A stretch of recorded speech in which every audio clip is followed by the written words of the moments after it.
Unit number 1 class 8 friends in trouble की reading कर ली है और आज हम उनकी एक्सरसाइज सोल्व करेंगे।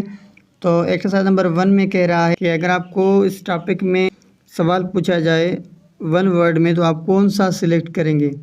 तो हम सिलेक्ट करेंगे a friend in need is friend in deed. तो सी यहाँ पे जो है वो करेक्ट होगा। और उसके बाद एक्सरसाइज नंबर 2 को देखते हैं। व्यूअर्स, एक्सरसाइज नंबर 2 में कह रहा है कि यहाँ पे कुछ आपको वर्ड्स दिए गए हैं, उन वर्ड्स को उनकी मीनिंग के साथ मैच करना है। जैसा कि पहला नंबर हमारे पास गिवन है सिंपैथेटिक, इसकी मीनिंग जो है वो जी में है, kind to someone who is sad और हर्ट। इसी तरह हमने सोल्व करना है। नंबर 2 है हमारे पास नेचर लवर्स, ठीक है। और नेचर लवर्स में जो है वो सही ऑप्शन उसका होगा आई, दोज हु इंजॉय नेचर, जो कुदरत को पसंद करते हैं, यानी नंबर 2 में जो होगा वो आई होगा। और नंबर 3 है क्यूरियस, यानी ताज्जुब में है, और 3 में होगा हमारे पास के वांटेड टू नो, ठीक है। तो 3 में हमारे पास के होगा।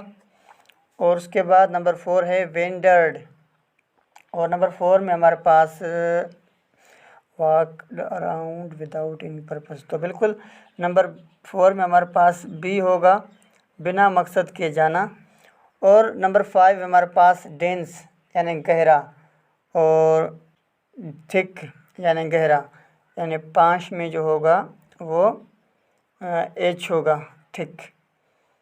और उसके बाद नंबर 6 हमारे पास इन वेन, यानी किसी भी कामयाबी के बगैर।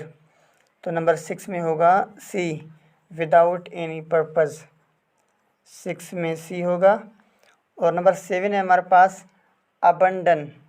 अबंडन का मतलब किसी पर मेहरबान होना या किसी का साथ छोड़ देना जो मुश्किल वक्त में हो या हर्ट, सैड और हर्ट हो।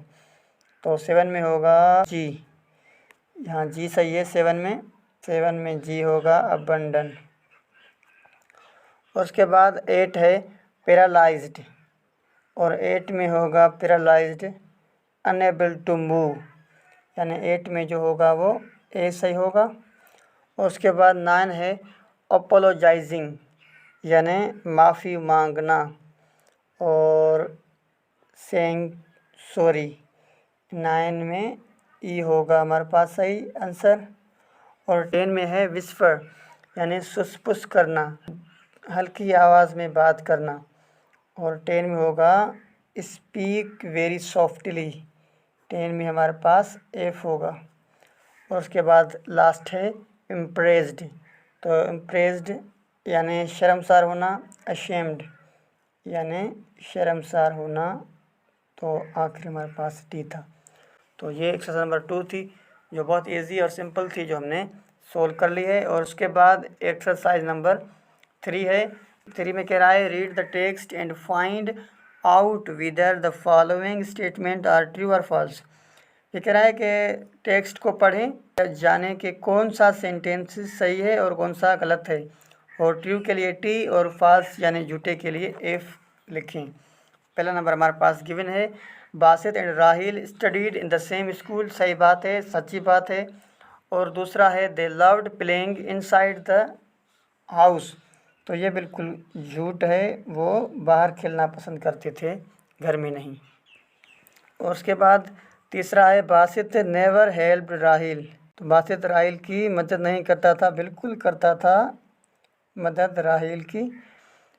और नंबर चौथा है Rahil was good at climbing trees, तो ये बात सही है बिल्कुल कि वाकई जो राहिल था वो दरख्त पर चढ़ने में अच्छा था।